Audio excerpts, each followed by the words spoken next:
This is awkward. It's been about a full year since I last played Apex Legends. The last time I played was when Sparrow was added back in May of 2025, and I've been having a great time. They're in my gas, they're f***ed up! They're f***ed up, push! Leave the f***ing sniper! Close range, the end of the game, what the f*** are you doing? Alright, mate, cut the f*** up! Was there a reason for me stopping playing? Well, not really, to be honest.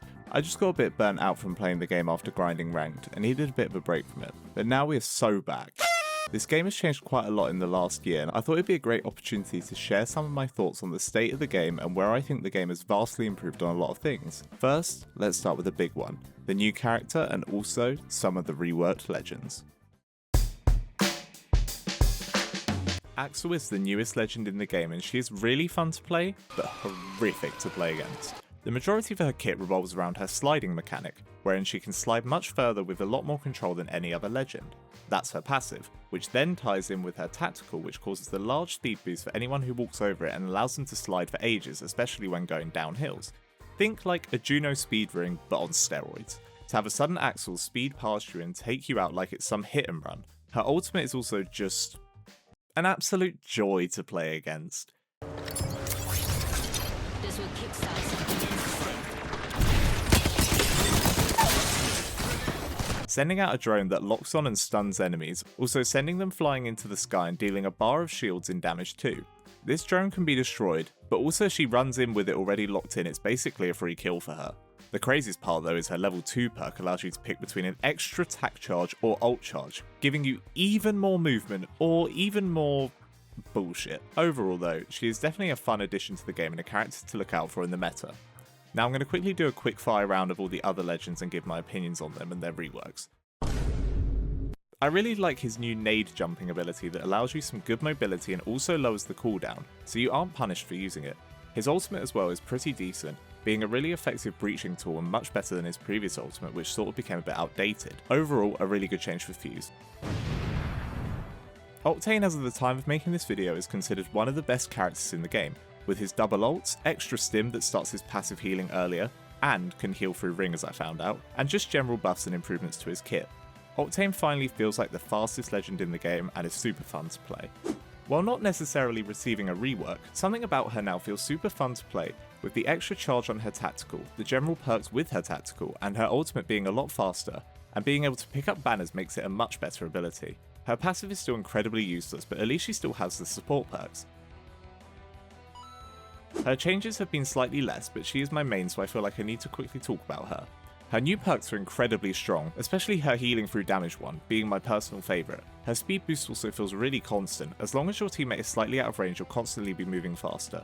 And of course the double tack charge is also a very welcome change. There's also been some nice perk changes for some legends, including Horizon being able to glide after her tactical, and Gibby getting an EMP bubble just to highlight some examples. I think what has changed the most about the perk system since I last played is that the devs seem to be less afraid to experiment with things. I remember Horizon's perks when I last played were just holding extra nades or extra batteries, and then small cooldowns to ult or tactical. Now they are seeing how far they can really push each character, which I think is a positive change for the game as a whole. Next, let's talk about the weapon meta. The weapon meta feels, overall, okay at the minute. The new reworked Hemlock is currently dominating the meta.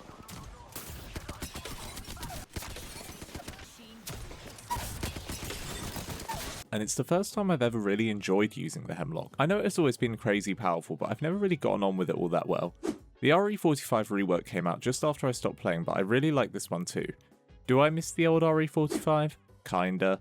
I quite like using it off drop when it had hammer point and it was a really fun weapon, but this change to a burst energy weapon really makes it more reliable, so I suppose I can't complain. Moving on to care package weapons, the L-Star is back, which makes me really sad as I love that weapon on floor loot, and knowing I can't use it as much freaking sucks. The G7 is also in the care package, which I don't mind. It can be crazy strong in the right hand, so keeping it there is fine for now. I wish we did have more close range weapons in the care package. What's in there right now is very mid to long range depending on how you use the L-Star, but I'd love to see them put an SMG in there for a while, as believe it or not I really liked it when the Prowler was in the care package. Snipers and marksman weapons also feel really nice at the moment. I've enjoyed the Sentinel more than ever this season, and the triple take has also felt really good. I also feel like a lot of the power has gone to shotguns surprisingly this season, being really fun to use, and I'm finding them incredibly reliable.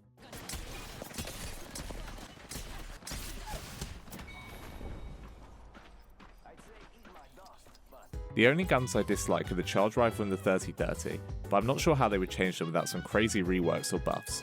I'll touch on the new hop-up system later in the video in the general changes section, but for now, let's talk about the maps. The maps in Apex have always been a controversial topic, as I've never known two people to have the same opinion about them. Personally, if I was to rank the maps a year ago, it would look something like this. Now Olympus has had a rework, I would bump it up just above Kings Canyon, as I actually quite like how it's been changed, but I still have some small issues with how the map has some giant ass gaps you can easily fall down mid-fight. However, I still think the only relatively bad map in the game is Broken Moon. I just don't get on with this map at all, and I find myself getting third-partied constantly throughout the games, especially on this map. Now, notice something else about the ranking. The current map pool is my 3 least favourite maps. So while editing this video, they decided to change the map pool from Kings Canyon to Storm Point, so now this bit that I was doing kind of looks really stupid, and can we just all pretend that the map pool says Kings Canyon and that they didn't change it while I was editing? Yeah, okay, thanks. I beg Respawn to bring back World's Edge. I beg Respawn to bring back World's Edge and E-District soon. World's Edge is my favourite pubs map, while E-District is probably my favourite ranked map. Although, if they do bring it back, I hope it's at night time because that just looks so much cooler. Overall though, there have been some smaller changes to each map which assist with rotating. These are especially present on Olympus, and I think there's a few new ones on Broken Moon. Either way, the rotations and ways to rotate feel a lot cleaner due to these small changes and are definitely a net positive for the game overall. Now, let's move on to matchmaking. Just for context, I'm writing this script after genuinely the worst night, worst matchmaking, and worst experience I might have ever had on ranked. So maybe I'm slightly biased, but I still think the matchmaking has so many issues. I was playing with someone on a new account, as they had just moved to PC, and also someone who had never touched the game before, and I have never seen the bar so close to the end, and my apparent squad ranking was as far as the bar can go. It just doesn't really make sense to me. I think the best way forward is to be more transparent than they already are. It's all well and good to show where your squad is in the lobby, and around what range you are in terms of the player base, but I still don't understand how 2 new accounts and someone who hasn't touched the game in a year are right at the end. Surely it should be somewhere in the middle. One of the big general changes is the new amp system that Apex has added. These are some really good upgrades you can get in any game mode. They include infinite ammo, over armor, bottomless batteries, power booster, and heal overflow. I think what I really like about all of these is that I've never felt they're unfair to go up against in a battle. While they're all incredibly nice to have, it doesn't fundamentally change the dynamics of a fight, but rather works really well for things like resetting, looting, and I suppose rotating if you have a movement legend that would benefit from the power booster, which decreases cooldowns. They also aren't incredibly common. I normally find one around mid to end game once the loot bins reset, which is a really good sign that they aren't making them too easy to get. Linking onto this, another of the nice overall changes they've made is the overhaul to hop-ups. Before, hop-ups were epic or legendary loot that would randomly be found, and it would never be the one that you needed, nor were they decent enough upgrades to a lot of the weapons to warrant the struggle to get the one you needed. Now, these are built into the weapon with the Evo system, which I believe to be a lot better. It frees up more space in the loot pool for better drops and even gets rid of the frustration of getting an upgrade for your weapon.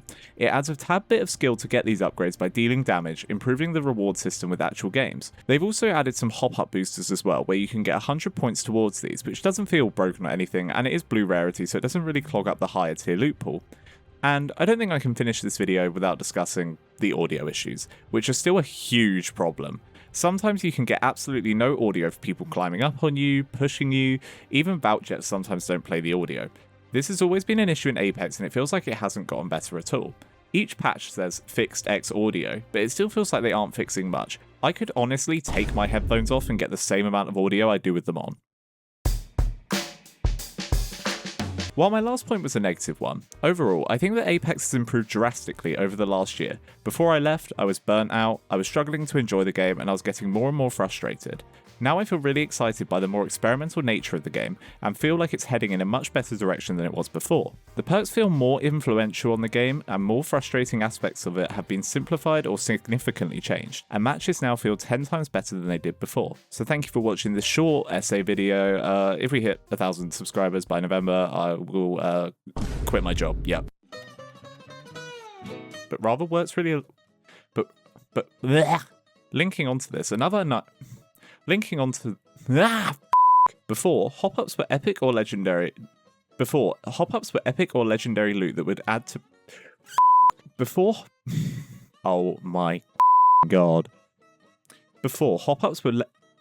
Hey, we been for real. Hop-up... Ah!